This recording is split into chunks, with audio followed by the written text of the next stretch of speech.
At the beginning of everything, chaos took over the universe. It was then that, from a primordial mass, the gods created the sky and the earth. These divine spirits, noticing the world was empty, gave rise to two new deities.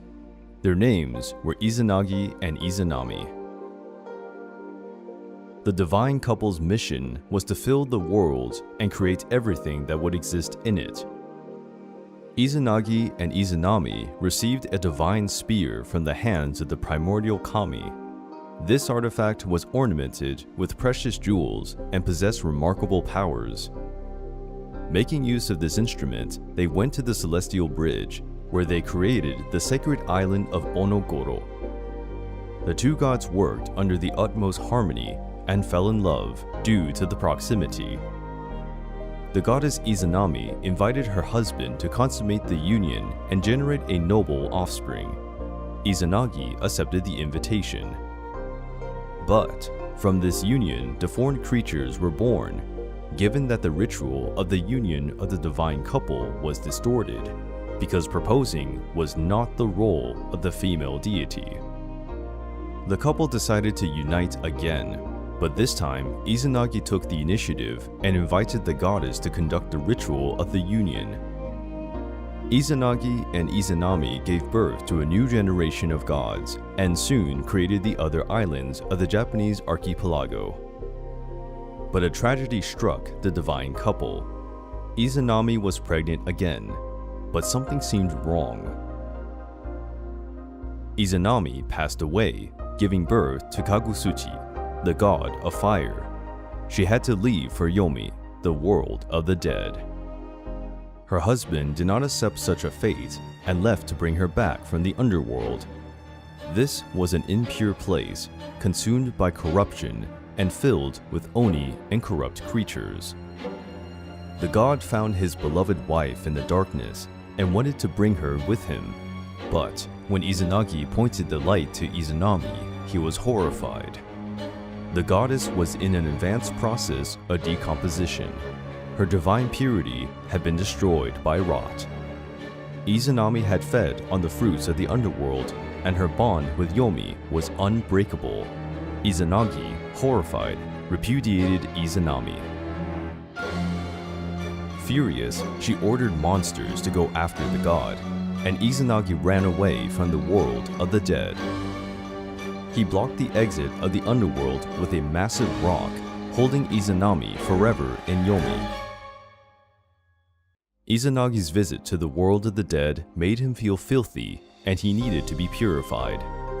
The god began to take a ritualistic bath. During it, he gave birth to several deities and spiritual beings, like kami and yokai. The god's eyes burned with sadness, and between the tears of Izanagi's left eye, Amaterasu emerged, the brightest divinity that ever existed. Her brightness illuminated everything around her. From the right eye of Izanagi, another remarkable deity emerged. His name was Tsukuyomi, who, although was not as bright as his sister, had a charming luminosity. Finally, dripping from Izanami's nose appeared the agitated and indomitable Susanoo. The creator god, contemplating his last three children, was proud, and he called them the Three Noble Children.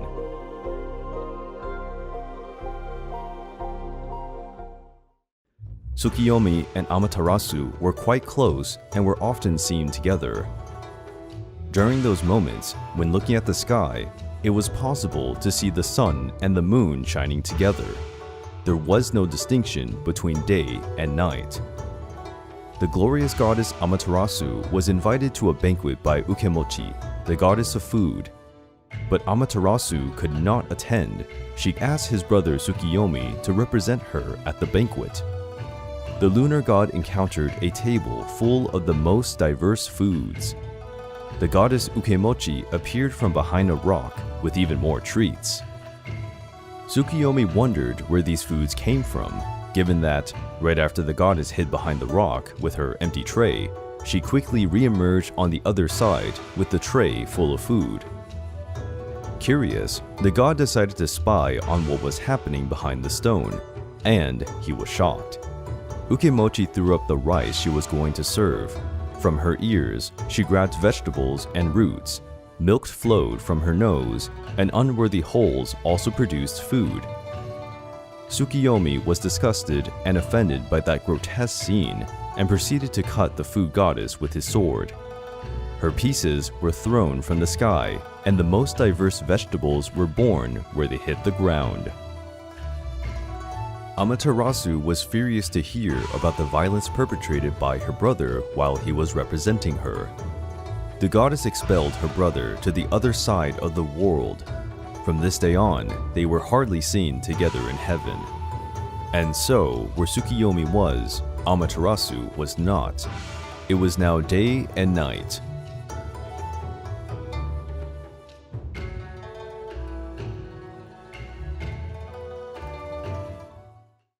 Izanagi considered that his mission to fill the world was accomplished at last, but before leaving for the high plane of heaven, he gave his daughter Amaterasu a beautiful necklace filled with mystical jewels.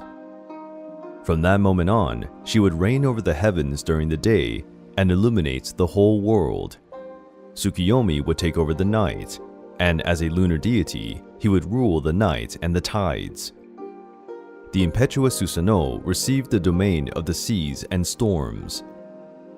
The gods recognized how glorious the goddess Amaterasu was. Acclaimed as the new lady of the heavenly plains, she stood above the other gods.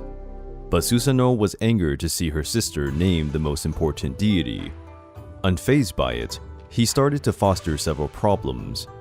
He made rivers dry, and the green vegetation of the sacred mountains began to dry up and die. Izanagi noticed the chaos his son was creating, and asked why he was acting that way. Susanoo revealed how frustrated he was at not being given such an important role as his sister. He declared that he no longer wanted to be in this world. He preferred to leave for the kingdom of the dead and stay beside Izanami, his mother. Izanagi was enraged to hear that his son preferred to live in the unclean underworld. The god expelled his son and told him to never return. Before leaving, Susanoo wanted to make one last visit to his sister. In her heavenly abode, Amaterasu noticed the sound of thunder and an impending storm. She knew that such a thing could only be his impetuous brother. He probably wanted to take her place. Amaterasu tied her hair in 2 large bunches and assumed her battle position. Upon arriving, Susanoo was amazed by Amaterasu's imposing and powerful stance. Her sister questioned the reason for the visit, and Susanoo assured her that he had no bad intentions whatsoever. But Amaterasu didn't trust her brother. To prove that he spoke the truth and that his intentions were pure, Susanoo gave her his sword. The gods decided to creatively compete. Amaterasu broke Susanoo's sword into 3 pieces, and from these pieces, she created 3 female deities. Susanoo used Amaterasu's jewelry beads to create 5 male deities. The impetuous god cherished his victory against the great goddess, since he had created more deities. But the clever Amaterasu contested her brother's victory because he had created life from the goddess's jewels. Therefore, these 5 deities would be the sons of the luminous deity, and the 3 female deities born from Susanoo's sword would be the daughters of his brother. Therefore, she was the actual winner of the clash. Susanoo was outraged by her sister's interpretation and began to thrash the domains of the solar goddess. The stormy god did all sorts of mischief, destroying the sacred rice fields. He entered his sister's palace and made a huge mess.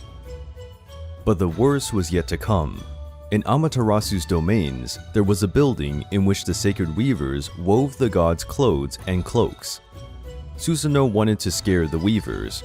He opened a hole in the roof of the weaver's room and made one of Amaterasu's sacred ponies fall from the sky.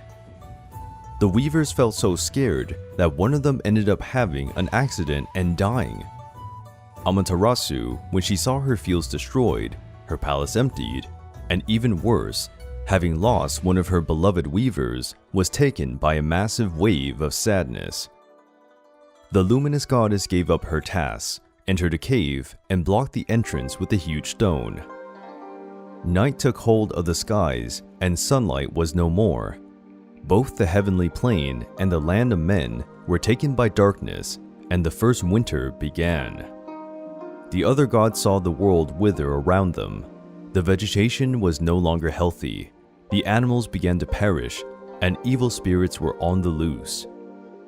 The deities knew that something needed to be done to get Amaterasu out of her cave. They tried to convince her, but she had made up her mind. The wise god Omoikane realized they couldn't get her out by persuasion, but they could by cunning nonetheless. A sacred mirror was devised by the great celestial blacksmith, and a party was arranged in front of the cave's entrance where Amaterasu was hiding.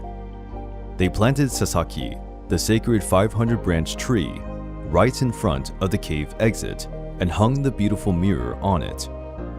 From inside the cave, Amaterasu heard a cock crow. How could it be possible if the world was taken by darkness, she thought. Soon after, she heard drums. There seemed to be a party outside. The goddess was right. Several gods gathered and watched the goddess Ame no Uzume dance.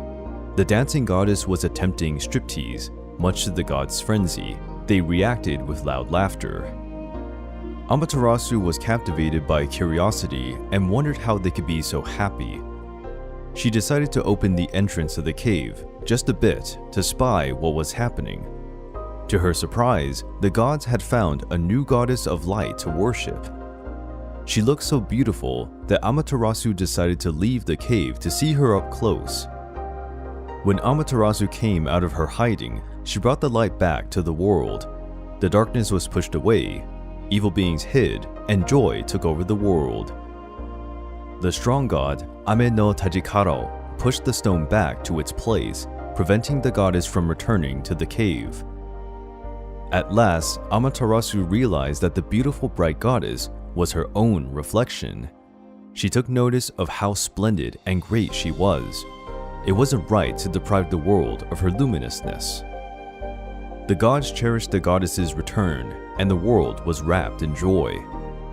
But these same gods didn't forget that Susanoo was the real culprit for that whole conundrum. As punishment, they cut off his beard and pulled out his nails. Finally, they threw him out of the god's house. Susanoo went down to earth near the river Hi in the Izumo province. The stormy god was lonely, and he went down the river on two trunks, looking for someone in that vast world. On the riverbanks, he found an elderly couple alongside a beautiful maiden. They were deeply sad and cried profusely. Susanoo wanted to know the reason for such dismay. The old man explained that he once had 8 daughters, but every year a massive dragon would appear and take one of his daughters as a tribute. Only one remained. The beast would not take long to return to take his last gem. The god was marveled by the beauty of the old man's daughter and promised to protect her. But he asked the hand of the beautiful young woman to be his wife. The girl's parents were deeply grateful and honored accepting Susanoo's request. The god had a huge challenge, because he wouldn't face some random creature, but the powerful dragon Yamata no Orochi. This was a giant and powerful dragon, with 8 heads and 8 tails. Even the powerful stormy god would be no match for the dragon if he tried to fight it. Susanoo did not feel intimidated by the challenge and came up with a strategy to defeat the beast. To protect her beloved, Susanoo transformed the beautiful Kushina Dahime into a comb and put it on his head to hold his hair. The earth trembled as the giant dragon emerged to claim his tribute. The beast shrieked and demanded his sacrifice. He then noticed that a peasant filled 8 barrels with the purest sake. The peasant told the dragon that it was an offering to the glorious creature who always conquered everything he wanted. Flattered, Yamata no Orochi accepted the offering, and each of his heads consumed a barrel.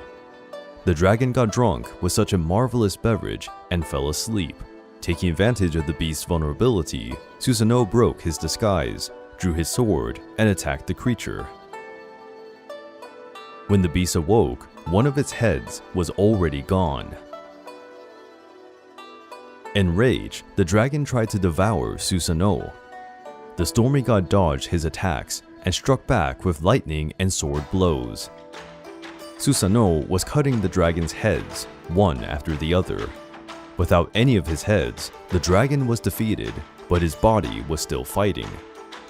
Susanoo struck a powerful blow, hitting the dragon's tail, but his powerful sword got broken.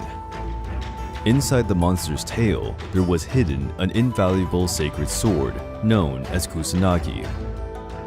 Susanoo, acknowledging the artifact's massive value, knew exactly what to do with it. The god of the seas and storms went to meet Amaterasu.